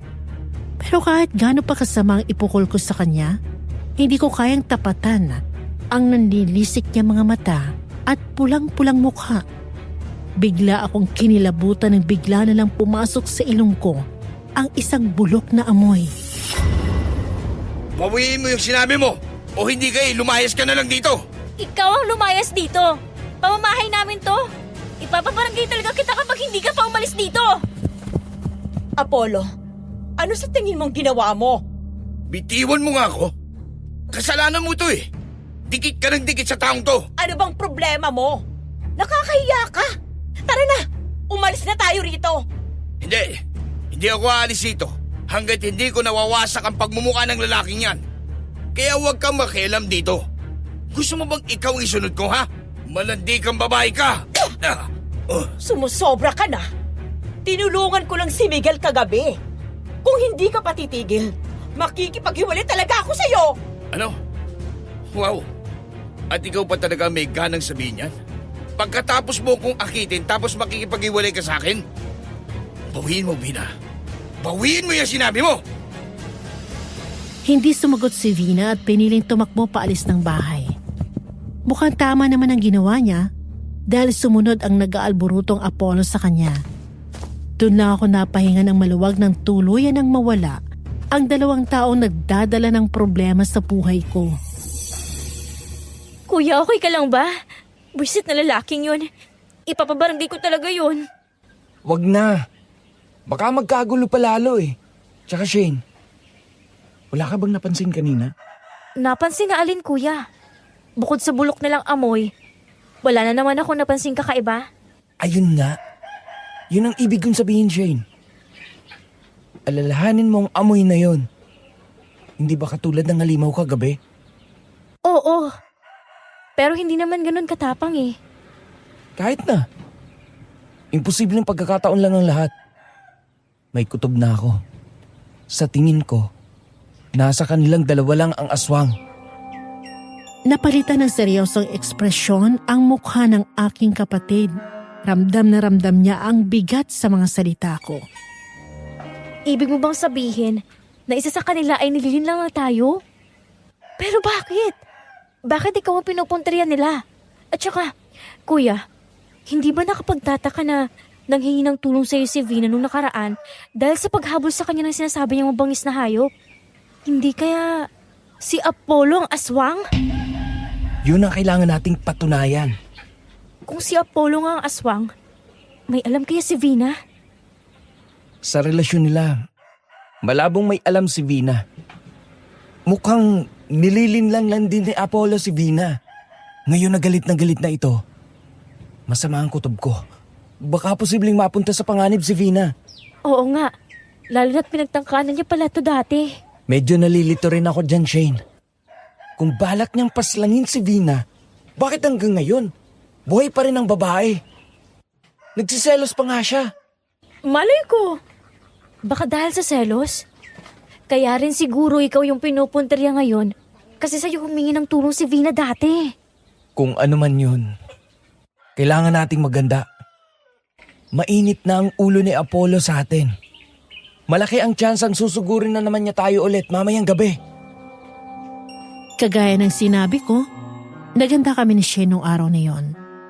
Langis, isang bote ng suka, mga barya, bawang, kalamansi, bolo at iba pang mga kagamitang kakailanganin ko kung sakali mang sumugod nga ulit ang aswang dito sa amin. Naging alerto kaming dalawa ni Shane at hindi natulog ng gabing yon. Pero nasayang lang ang effort namin dahil hindi nagparamdam ang aswang. Hindi rin kumulo ang bote ng langis. Nangangahulugang wala nga ang aswang. Natunugan niya kaya tayo? Alam niya kaya naghihintay tayo sa pagdating niya? Posible. Mukhang tama ngang sinabi ni Vina na mautak ang halimaw. Pero hindi naman mukhang mautak ang Apollo na yun eh. Tingnan mo nga ang ginawa niya sa'yo. Mukha bang gawa niya ng mautak na tao? Hindi naman natin siya lubos na kilala. Baka nga umaakto lang siya. Kagaya ng pagpapanggap niya sa harapan ni Vina kung ano talaga siya. Kung sa bagay, mas mabuti nang mas maging maingat tayo ngayon. Sumunod ang mga araw at nakapagtatakang naging mapayapa ang buhay namin ni Shane. Hindi na bumalik ang aswang at hindi na rin ang gulo pa si Apollo. Nalito ako nun sa posible kong maramdaman. Kung matutuwa ba ako o mababahala dahil hindi pa rin namin nahuhuli ang aswang. Shane, saan ka galing? Kanina pa kita hinahanap. Bumili lang ako ng shampoo. 5 sachet na kasi kinuha ko kasi nakakapagod magbalik-balik sa tindahan. Ang layo pa naman. Kung di lang may sayad yung utak ng nobya ni Vina, edi sana dyan na lang din ako bumili. Bakit? Nandyan ba si Apollo? Hindi mo ba alam? Si Apollo kaya nagbabantay ng tindahan nila ngayon. Nasaan ba si Vina? Wala ba sa kanila? Ewan ko kuya. Hindi ko naman siya nakikita eh. Pagkatapos yatang sumugod dito yung Apollo na yun, di ko na nakita si Vina. Ikaw ba kuya? Nakita mo na ba siya? Hindi rin eh. Ayoko rin naman na makialam sa kanila. Sasakit lang ang ulo ko sa kanila. Kung sa bagay, nangangamoy problema talaga silang dalawa. Ah, nga pala kuya.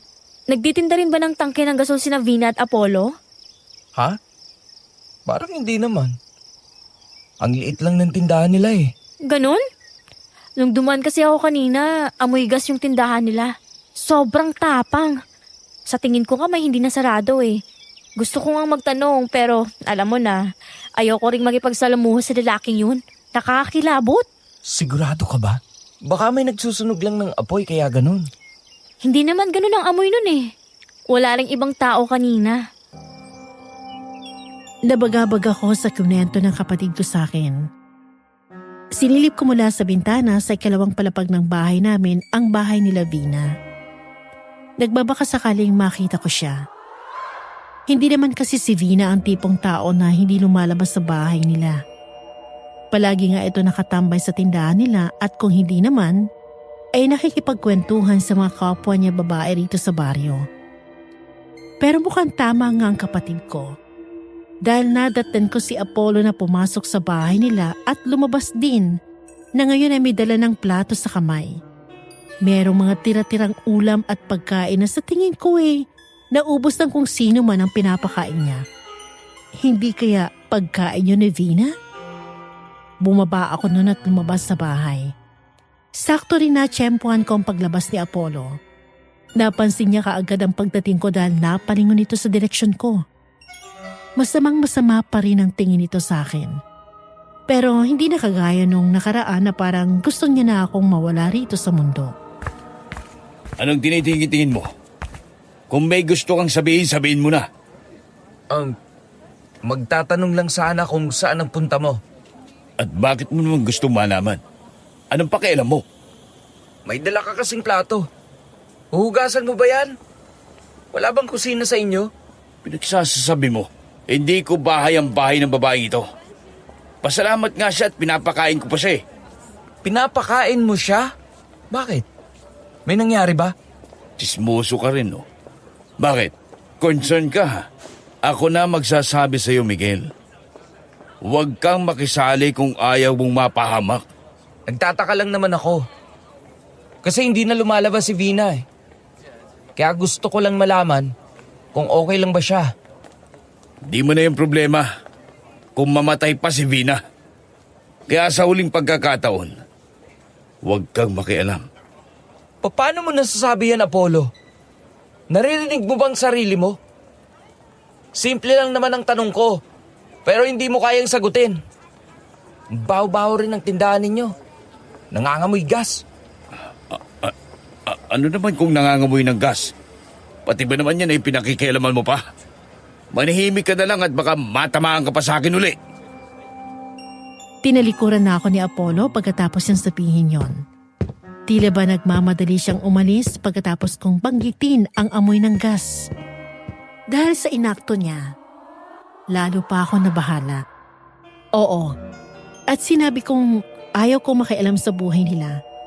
Pero hindi rin kaya ng konsensya kong pabayaan na lang ang isang tao.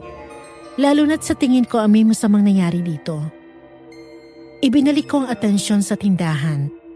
Pinagmasdan ko yon saglit nang may mahagip ang mga mata ko. Kamuntikan ako mawala ng balanse sa gulat nang makita ko ang loob. Sa loob nun, ang multo ng asawa ni Vina. Nandun ito nakatayo, hindi gumagalaw, at ang mga mata nito ay nakatitig sa akin. Umakyat sa puso ko ang kaba, dahilan upang mabato ako sa kinatatayuan. Anong nangyayari? Bakit nasa akin ang atensyon ng multo ngayon? Anong ibig nitong sabihin? Ano ang nais nitong iparating? Hoy kuya! Shane, ikaw pala. Ginulat mo naman ako. Kanina pa kita tinatawag kasi kakain na tayo ng hapunan. Pero hindi ka nakikinig. Bakit ka ba nakatunganga dyan? Ang putla pa ng mukha mo. Nakakita ka na naman ba ng multo? Oo, Shane. Yung multo ng asawa ni Vina. Nakatingin sa akin. Ano? Sigurado ka ba? May ginawa ka ba? Wala akong ginawa. Kaya hindi ko alam kung bakit nasa tindahan siya at nakatitig sa akin. Tapos parang nginitian niya ako. Bumalik na lang muna kaya tayo sa loob. Ako kinakabahan sa iyo eh. Abala na nga tayo sa aswang tapos dumagdag pa yan. Hindi ko na rin alam. Nalilito na rin ako. Kinausap ko kanina si Apollo at ayaw niyang sabihin kung okay lang ba si Vina. Ang sabi niya, magpasalamat nga raw si Vina kasi pinapakain niya pa ang babae. Baliw ba siya? Anong ibig niya sabihin doon? Na kinukulong niya si Vina? Kaya ba hindi nakakalabas si Vina dahil sa baliw na Apollong yon? Hindi ko alam. Pero masama ang kutob ko. Tao po! Miguel, iho! Nandito ka ba? Miguel! Aling Perlas! Ano pong ginagawa niyo rito? Gabi na ho. May nangyari po ba sa anak ninyo? Ay, hindi. Hindi ang anak ko ang problema. Ang totoo kasi niyan, kahapon ko pa gustong pumunta rito para sabihin ito sa iyo.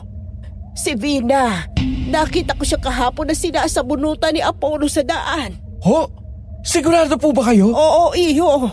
Hindi ako pwede magkamali. Hindi ako sigurado kung ano pinag-aawayan nila. Pero para bang gustong tumakas ni Vina. Pero itong si Apollo, ayaw siyang pakawalan. Kilaladkad niya ang babae pabalik ng bahay. Nagkatinginan kaming dalawa ng kapatid ko dahil sa impormasyong yun. Nagtanong pa kami ng detalye mula kay Aling Perlas, pero yun lang daw ang nakita niya. Hindi niya na alam pa ang sumunod na nangyari dahil ipinasok na ni Apollo si Vina sa bahay nila. Gusto niya nga raw magsumbong kaagad kahapon, pero natakot siya at baka mahuli siya ni Apollo, kaya pinili na lang niyang umuwi sa kanila. Pero salamat sa impormasyong sinabi ni Aling Perlas. Naiintindihan ko na kung bakit hindi ako masagot ng diretsyo ni Apollo. Dahil may itinatago ito. Sinasabi ko na nga ba kuya kinukulong niya si Vina. Hindi lang kinukulong, binubugbog pa. Kailangan nating iligtas si Vina. Ipabarangay na ba natin? Paano kung matunugan niya ulit tayo? Anong gagawin natin? Huwag na tayong maghintay pa ng bukas. Wala si Apollo sa bahay ni Vina. Ngayon ay hindi pa siya bumabalik. Huwag mong sabihin, papasukin natin ang bahay ni Vina? Oo, yun nga. Maganda ka na, Shane. Magdala ka rin ng mga hinanda natin para sa aswang. Mahirap na at baka maisa niya ulit tayo. Hindi na nagsalita pa ang kapatid ko at sinunod ang utos ko. Ako rin ay kumuha ng mga prinepara kong panangga kung sakali magparamdam ulit ang aswang. Hindi ako makapaniwala na may mga tao palang kagaya ni Apollo na kayang mambugbog ng taong dati nilang minahal dahil lang sa selos na wala namang katuturan. Ito rin ang isang rason kung bakit gustong gusto ko iligtas si Vina noon. Dahil pakiramdam ko may kasalanan din ako. Kung hindi ako dumating di sana. Hindi nagmumukhang baliw at siloso tong nobyo niya. Nang matapos kaming magkanda, nagtungo na kagad kami sa bahay ni Vina. Inakyat namin ang pakod dito na gawa sa kahoy. Dahan-dahan kong pinihit ang pinto nito pabukas. At laking pagpapasalamat ko dahil hindi ito nakalak.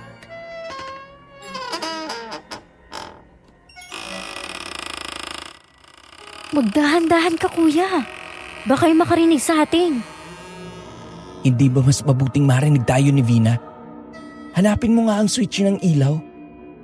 Wala akong makita sa dilim Sige, teka lang. Ano yun kuya? Naririnig mo ba yun? Hindi ba si Vina yon? Hanapin natin siya. Kuya dito, may kwarto dito kasi nakalak ang pinto. Vina? Vina? Nandyan ka ba?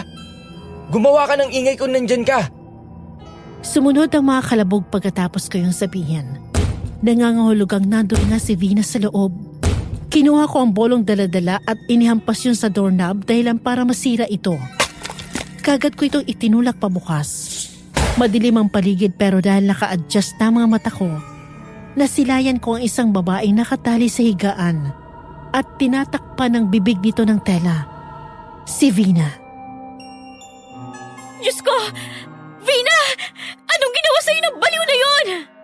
Shane, tanggalin mong nakatali sa kamay at bibig niya. Dito ako sa mga paa niya. Sige! Sandali lang, Vina. Iaalis ka namin dito. Huwag kang mag-alala. Wag! Bakit kayo napunta rito? Umalis kayo! Panigurado magagalit si Apollo kapag nahuli niya kayo. Umalis na kayo ngayon din! Hindi ka namin pwedeng iwan dito, Vina. Mali itong ginagawa ni Apollo sa'yo. Ano sa tingin ninyo? Ang ginagawa ninyo? Apollo? Kuya, si Apollo! Binilisan ko ang pagtanggal sa nakatali sa mga paa ni Vina. Nang makita ang biglaang pagdating ng presensya ni Apollo, nakakuyom ang mga kamao nito at nanginginig sa galit. Nagmukhang umalib ang dilim kay Apollo dahil sa sampa ng tingin niya sa amin. Muli ako nakaramdam ng matinding kaba at kaagad na nag-isip ng paraan kung paano kami makakalabas dito. Apollo, huminahon ka. Mali itong ginagawa mo. Pakialamero ka! Kung gusto mo talaga makisali, sige! Isasama kita sa hukay ng halimaw ng babaeng yan! Pero hindi ito tama, Apollo. Gumising ka sa kaibangan mo. Oo nga! Isa kang baliw! Kayo ang baliw! Kayo at ang sinungaling at balanding babaeng yan! Sinugod kami ni Apollo habang nakataas ang isa niyang kamay. May hawak siyang kutsilyo sa kamay. Sa taranta ko'y itinapon ko sa kanya ang isang bote ng suka mula sa aking nakabukas na bag. Tumama ito sa ulo ni Apollo at natapon. Dahilan para maligo ang lalaki sa suka. Pagkatapos nun, hindi ko inaasahan ang sunod na mangyayari. Sabay kami napatakip sa tenga namin na bigla na lang sumigaw ng pagkalakas-lakas si Apollo na para bang namimilipit ito sa sobrang sakit. Nagwawala ito at pilit na inaanis ang suka sa mga mata. Tubig! Kailangan ko ng tubig! Mga hayop kayo! Di na, tara na. Tumakas na tayo ngayon din. Pero si Apollo, Ano ka ba? Iisipin mo pa rin ba siya patapos ng ginawa niya sa'yo? Iwan mo na siya! Bilisan na natin bago pa siya makasunod. Ginawa namin yung tsansa ni Shane para hilahin si Vina patayo at tulungan itong makatakbo palabas ng bahay. Dinala namin si Vina sa bahay namin. Dali-dali kong ikinandado ang pinto. Pagkatapos ko itago sa bulsa ang hawak-hawak ko maliit na bote ng langis, saka ko nilapitan si Vina na nakaupo ngayon sa sala namin at tulala. Doon ko lang din nasilayan na napuno pala ng mga pasa ang kanyang katawan, pati na ang kanyang mukha.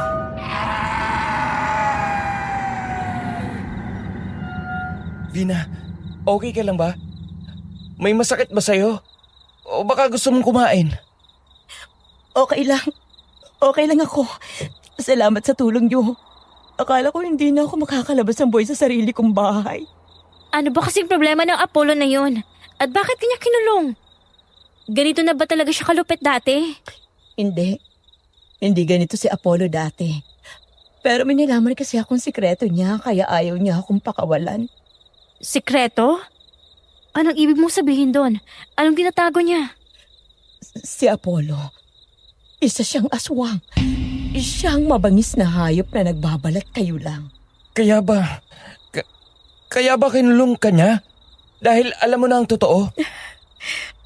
Ang totoo niyan, matagal ko nang alam na isa siyang aswang dahil nakita ko mismo ng dalawang mga mata ko ang pagpaslang niya sa asawa ko.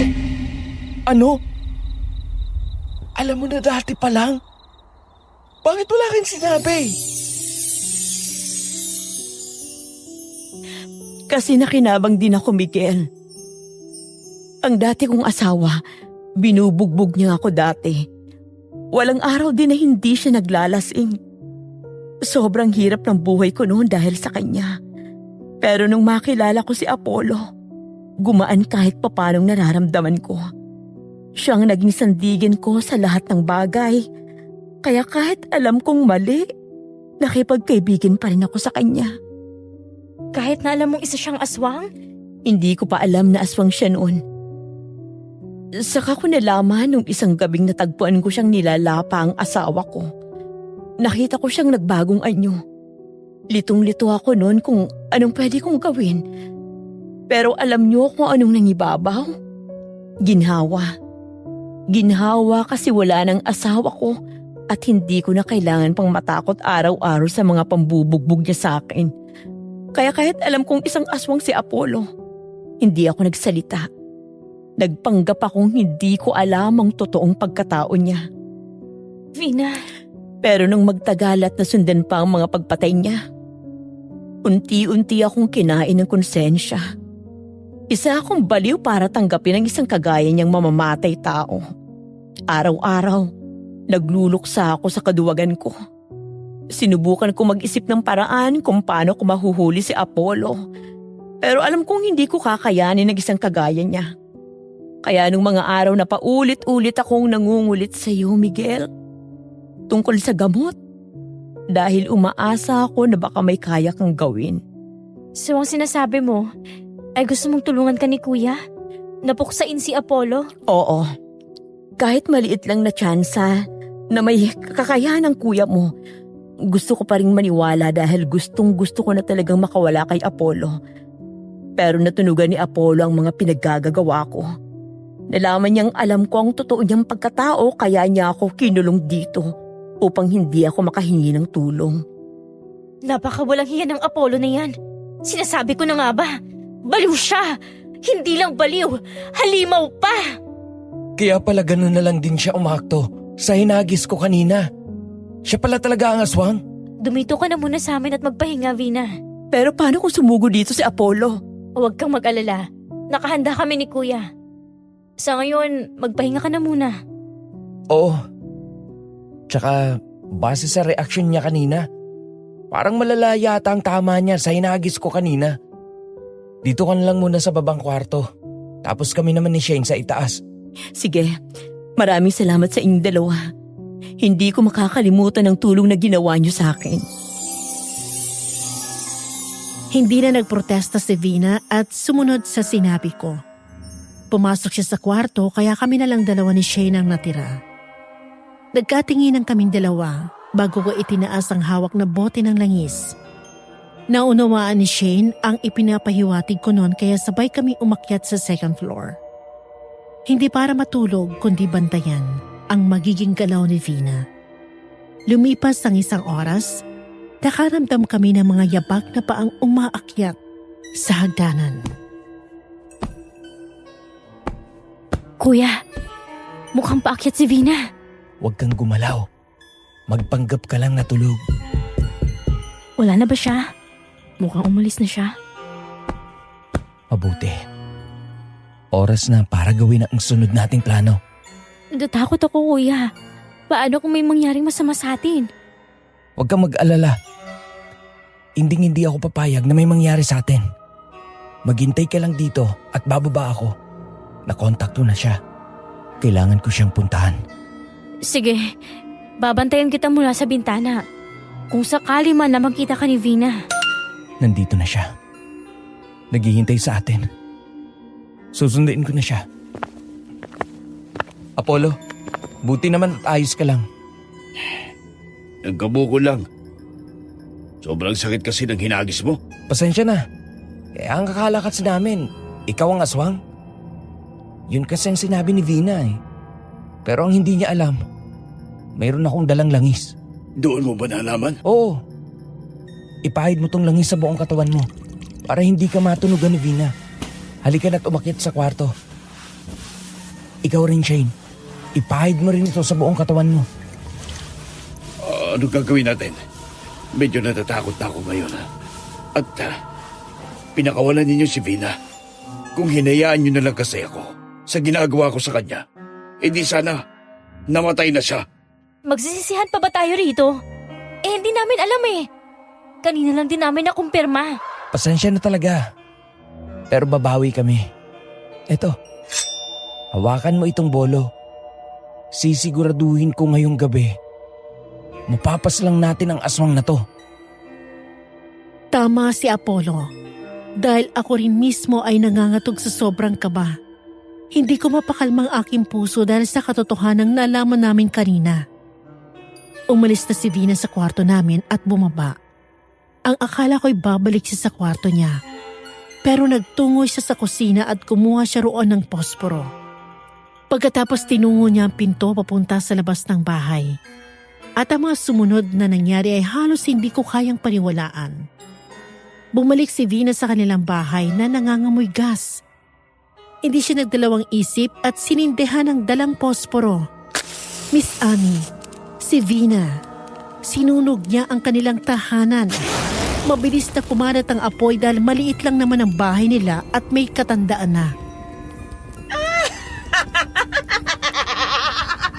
Sa wakas at napupuksa na rin kita, Apollo.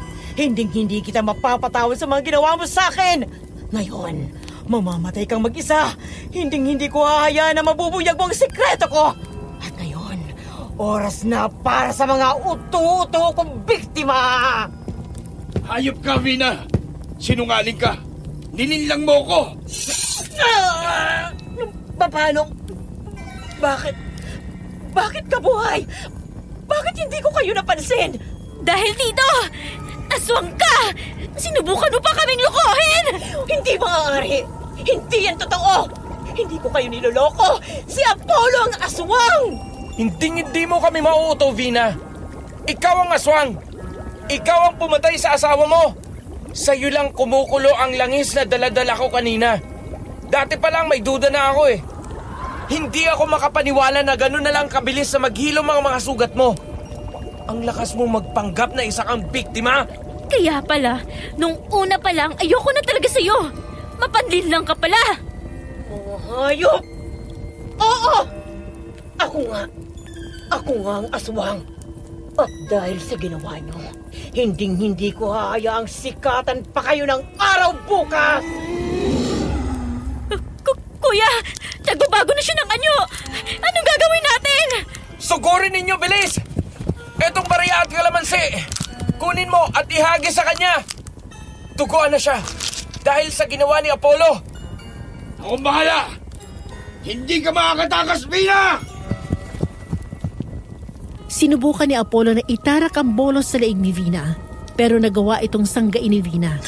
Dahil sa lakas niya, isang wasiwas lang ng mahaba nitong braso ay tumilapon si Apollo sa lupa.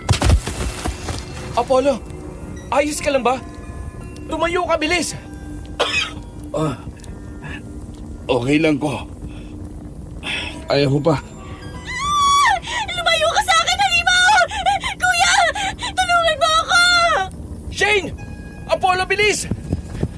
Layuan mong kapatid ko! Miguel! Kunin mo ang bolo! Kinuha ko ang bolo na nabitiwan ni Apollo kanina mula sa lupa at ginawa itong pagkakataon para itarak ito sa paa ni Vina. Umalingaw-ngaw ang namimilipit na sigaw ni Vina nang mapuruhan siya. Si Apollo na nakasunod sa akin at buong puwersang ipinukpok ito sa ulo ni Vina. Dahil sa tinamo niyang mga sugat, nawalan siya ng balanse. Umaangil at pilit kaming pinapalayo sa kanya. Apollo! Shane! Itulak natin siya, bilis! Oh! Heto na! Kuya, lumalaban siya! Ayaw niya akong bitawan! Shane! Bitiwan mong kapatid ko, Vina! Hayop ka, Vina! Sumuko ka na! Sa mga oras na ito, lumiliyab na ang apoy. Dahil katapat lang namin ang tindahan niyang kinain na rin ng apoy, ginawa namin pagkakataon ng pagkawala ng balanse ni Vina para maitulak siya sa nasusunog na tindahan. Parang halimaw na nilamon ang buong pagkatao niya. At sa gitna ng apoy, walang tigil din ang kanyang pag-angil.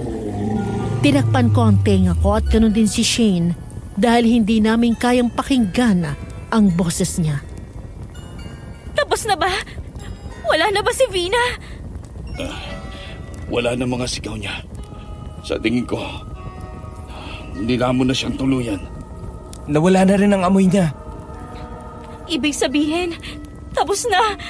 Sa wakas, nabuksan natin ang aswang! Hala, yung bahay natin, Shane! Nasusunog na rin ang bahay natin! Tumawag ka ng bumbero, bilis! Dahil sa tindi ng apoy at dahil magkatabi lang ang bahay namin, nakain din ang matanda na naming bahay. Huli na nang dumating ang bumbero. Ang natira na lang ay ang sahig naming gawa sa simento. Ang bahay ni Vina, purong abo na lang talaga. Wala ring nahanap na bangkay ang mga bumbero. Tila ba walang tinira ang apoy at sinunog kahit mga abo niya. Hanggang magdamag, kasama namin si Apollo. Apollo, ayos ka lang ba? Mukhang malungkot ka yata. May ilang pumasok sa utak ko. Wala na talaga si Vina. Hindi ako makapaniwala na niloko niya ako. Na siya pala ang aswang. Minahal ko siya. Pero, hindi ko pa rin siya papapatawad sa ginawa niya. Paano mo pala nalaman na siya ang aswang? Noong nakaraang linggo ko lang din nalaman. Nag-away kami noon dahil kay Miguel. Nagalit siya sa akin dahil masyado daw akong siloso. Paano pa naman kasi kung hindi magseselos kung palagi siyang dumidikit sa kahit sino? Natulog kami noon na magkaaway kaming dalawa. Pero nagising ako kasi bigla akong nauhaw. Nagtaka ako kasi wala na si Vina sa tabi ko. Inisip ko na baka nagpunta lang siya sa bar para magtrabaho siya. Pero hindi. Nakita ko siya sa kusina. Nakatanaw sa bahay ninyo. Doon ko nakita ang pagbabago ng anyo niya. Naging isa siyang halimaw. Kaya mo ba siya kinulong? Nagpanggap ako nung gabing yon na wala akong nakita. Pero kinabukasan, hindi ko na nakayanan ng galit ko dahil sa panliling lang niya sa akin. Bukod sa takot, nag-umapaw ang pagkamuhi ko sa kanya dahil biktima rin ang anak ko. Ang anak ko sa dati kong asawa, ang pangalawa niyang biktima. Hindi ko lubos na maisip na nakipagrelasyon ako sa pumatay sa anak ko. Napakawalang konsensya niya. Unang asawa niya, tapos sinunod niya yung anak mo. Grabe. Bakit ka rin naman kasi nakapagrelasyon sa kanya? Alam mo namang mali yung ginagawa niyo. Oo, alam ko. Pero anong magagawa ko? Nabighani ako kay Vina. Tsaka palagi binubugbog si Vina ng walang kwenta niyang asawa. At may plano rin naman siyang hiwalayan ng lalaking yun. Hindi ko lang alam. Hindi ko lang alam na ganun pala ang gagawin ni Vina. Maniwala kayo sa akin. Hindi ko hiniling na mamatay ang asawa niya. Pero kahit na, mukhang kailangan mo ring humingi ng dispenser sa kanya. Anong ibig mong sabihin? Nakasunod ang espiritu ng dating asawa ni Vina sa'yo. Ngayong wala na si Vina. Sa'yo naman siya bumubuntot. Ano? Huwag ka magbiro ng ganyan. Hindi ka nakakatuwa. Imposible ang sinasabi mo. Isa akong albularyo, Apollo. At kamakailan lang, nagsimula akong makakita ng mga multo. Kaya kung ako sa'yo, sumunod ka na lang sa sasabihin ko. Dahil hindi ko alam kung anong mangyayari kapag pinatagal mo pa. Mukhang hindi na rin siya natutuwa sa'yo. Oo na. Huwag mo na akong takutin. Bahala na rin kayo. At kailangan ko na umuwi sa amin. Gusto ko na rin magpahinga. Anong balak mo ngayon? Ewan. Pagkatapos ng mga nangyari dito, ayoko na rin sigurong manatili pa rito. Ayoko na sa baryong to. Kuya, anong gagawin mo ngayon? Wala nang bahay. Hindi ka rin naman pwede bumalik doon sa tinirahan mo dati. Oo nga. Pati rin mga gamit ko wala na. Nadamay ka pa. Pasensya na, Shane. Nako, wala yun. Ang mahalaga okay tayong dalawa. Gusto mo bang sumama na lang sa akin? Pwede ka munang tumira sa apartment ko pansamantala. Tutulungan din kitang makahanap ng trabaho, kuya. Talaga ba, Shane? Hindi ba ako magiging abala sa'yo niyan? Siyempre hindi. Akong bahala sa'yo. Kagaya ng sinabi ni Shane, sumama ako sa kanya sa apartment niya at doon pansamantalang namalagi. Si Apollo naman, seryoso nga siya sa sinabi niya dahil matapos ang isang linggo, naisipan niya lisanin ang baryo. Wala rin naman nangahas na pigilan siya sa desisyon niya dahil walang may gusto sa presensya niya sa kanilang baryo dahil sa relasyon nilang dalawa ni Vina. Napaka-komplikado ng sitwasyon niya. Kaya dapat lang din sigurong umalis siya para makapagsimula siya ng panibagong buhay. Ang pangyayaring yon ang isa sa mga hindi ko makakalimutang pangyayari sa buhay ko. At yun din ang naging rason kung bakit tuluyan ko na rin talagang tinalikuran ang pagiging albularyo. Ayoko namang madawit pa sa peligro ang buhay ko at mga importanteng tao sa akin. Tungkol sa multo, nakikita ko pa rin sila. Hindi na nagsara pa ang third eye ko. Sa mga tao nakakausap ko rito sa tirahan ni Shane, mahigit sa 3 ang may mga multong sumusunod sa kanila. Nasasanay na rin ako sa presensya nila, kaya hindi na ako natatakot pa kapag nakikita ko sila. Sa tingin ko, magiging okay lang naman ako dahil hindi rin naman nila ako ginagambala. Hanggang dito na lang din ang kwento ko, Miss Amy. Maraming salamat sa mga nanood at nakinig hanggang sa huli. Sa mundong puno ng kababalaghan, minsan hindi sapat ang pagkakaroon ng simpleng kakayahan. Kailangan nating paunlarin pa ito upang maging handa sa mga hindi inaasahang pangyayari. Kagaya na lang ng pagbukas ng third eye ni Miguel sa kalagitnaan ng kanyang panggagamot. Pero hinahangaan ko ang katangian ni Miguel dahil mabilis siyang umaksyon at desidido sa mga desisyon niya sa buhay. Matapang din. Alam niya kung kailan siya aabante at aatras. Ipinakita rin dito na ang karanasan niya sa anak ng kapitan ay nagbigay ng magandang bunga sa engkwentro niya sa aswang dahil siya ay natutong mas maging maingat at mapagpatsyag sa kanyang paligid at sa mga tao na nakakausap niya. Isang katangian na talaga namang makatutulong sa ating magkaroon ng mas ligtas at mas maayos na pamumuhay.